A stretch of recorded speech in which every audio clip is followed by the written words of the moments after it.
A warm welcome to each and every one of you. As a personal trainer and exercise specialist, I don't believe in temporary and quick fixes. I am very passionate about equipping and empowering you so that you can achieve your goals through lifestyle changes.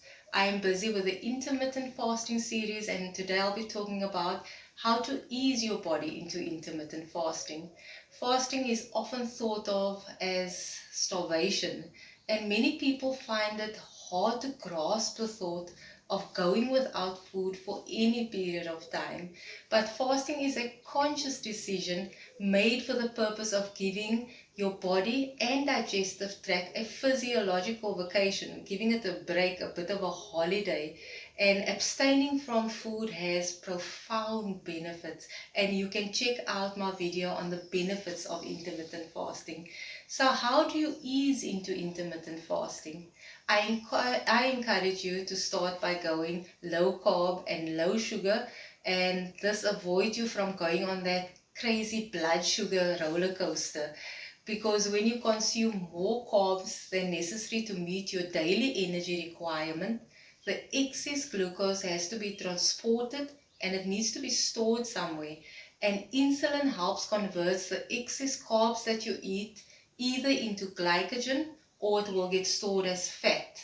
And when we overeat and we have too much carbs, the cells cannot handle the amount of glucose that's being forced into it and continually pushed into it. And then our cells eventually closes and the glucose doesn't have a choice but to move into the bloodstream, and that's when we get high blood sugar levels as well.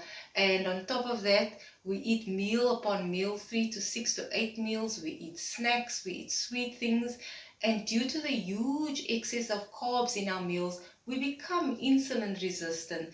And insulin resistance is when the cells don't respond properly to the hormone insulin. And insulin resistance is the leading factor that causes type 2 diabetes, gestational diabetes, pre-diabetes, and obesity. So my advice to you would be that you go low carb and low sugar for at least a month before starting an intermittent fasting lifestyle to get your body adapted first. Ease your body into it. So during this time you eat higher portions of fat and protein, and studies have shown that there's no reason to fear natural fats. It is good for you as long as it's the good and the natural fats. So your body will eventually adapt to this way of eating, and once your body is used to it, you won't find yourself looking for the next meal or craving the next meal. So give your body time, give your body a chance to adapt to low carb and low sugar eating, and then in the meantime you'll eat whole foods and natural foods. And when you feel ready after about a month, listen to your body, see how your body responds. Then you can skip breakfast and have coffee, herbal tea, or lemon water instead, and you won't have that violent swings of blood sugar. And that may, even in that month that you are going low carb and low sugar, it may cause headache. You might feel lightheaded, irritable, mood swings. It's because your body is so used to the sugar, it's used to the carbs, and it's going to crave that, and then it's going to cause you to feel a bit irritable or maybe a bit of headaches. But this will pass as well. Your body will adapt and it will get easier and easier as well. So as you lower your carb intake, you will notice that you get less and less hungry as well. So be patient with yourself. It's going to take time for your body to adapt. Your body will eventually become fat adapted and start using fat instead of glucose. And the next video I'll be talking a bit about fat adaptation. So think of carbs as a drug. The brain has these opioid receptors, which is it's just signals that the signal is stimulated when you eat things like sugar and wheat, but especially carbs. And that's why carbs gives you so much pleasure. It has this pleasurable effect. But realize that it's a drug, and it makes you eat more carbs. The more carbs you eat, the more carbs you crave, and they are also less satisfying, because let's say you eat a huge meal of pasta or rice, 2 to 3 hours later, then you find that you're still hungry, because carbs burn up very quickly. It's not one of the best energy sources because it burns up so quickly, and that's why you feel hungry. So why would you want to go low carb?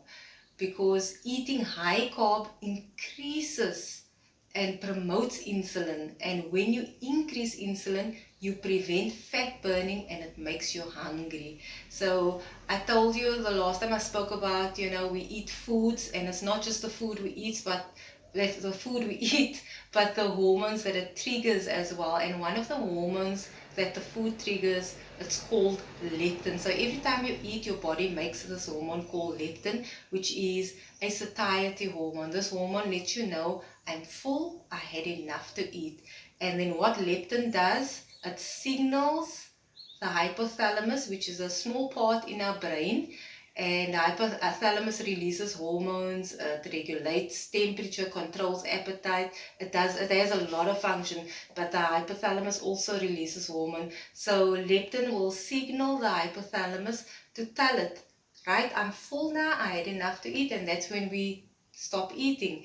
But when you continuously overeat as a lifestyle, your body becomes leptin resistant, and insulin will block that message, and our brain won't know that we are full. It won't sense that we are full and that we had enough to eat, and that's why we keep eating and eating, and we get hungrier and hungrier.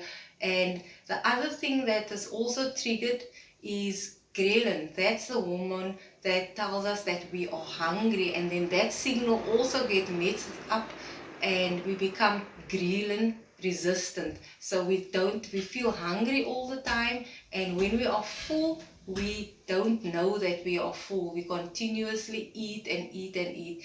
But when you eat low carb, your body makes more ketones, and this is what we want. Ketones are another source of energy for the body, especially for our brain, so that signals won't get mixed up, that signals will be clear to our brain.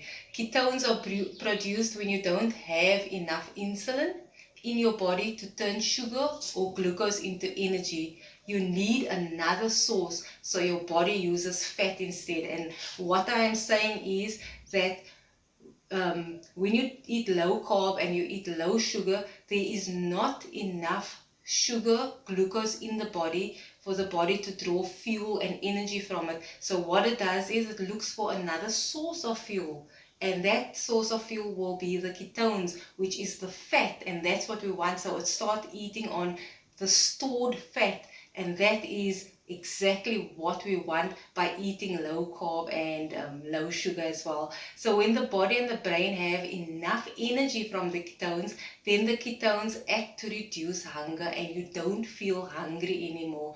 And when you're fasting, fat becomes your body's primary fuel source, because it's your long-term storage, and they both allow for you to become fat adapted very quickly, and then this makes the transition to intermittent fasting much easier. So fat is a fuel that can fat is a fuel that lasts longer in our body, and that's why it's the good fuel, and that's why it's the fuel that we want, and we don't want it to fuel up on glucose and sugar. So once your body is adapted to this and you've gone low carb and low sugar, listen to your body, do this at least for a month, then you can ease into intermittent fasting, and you can check out the video on the intermittent fasting plans, and you can see which one works for you. So if you have any questions, please feel free to pop me a message or comment. I always love hearing from you. And always remember, and this is where this also comes in, you can achieve your goals through commitment. Commit to this. Be disciplined by going low carb and low sugar, and persevere, push through. Be patient with yourself, but push through. So you can achieve all your goals through commitment, discipline, and perseverance. I'll see you in my next video.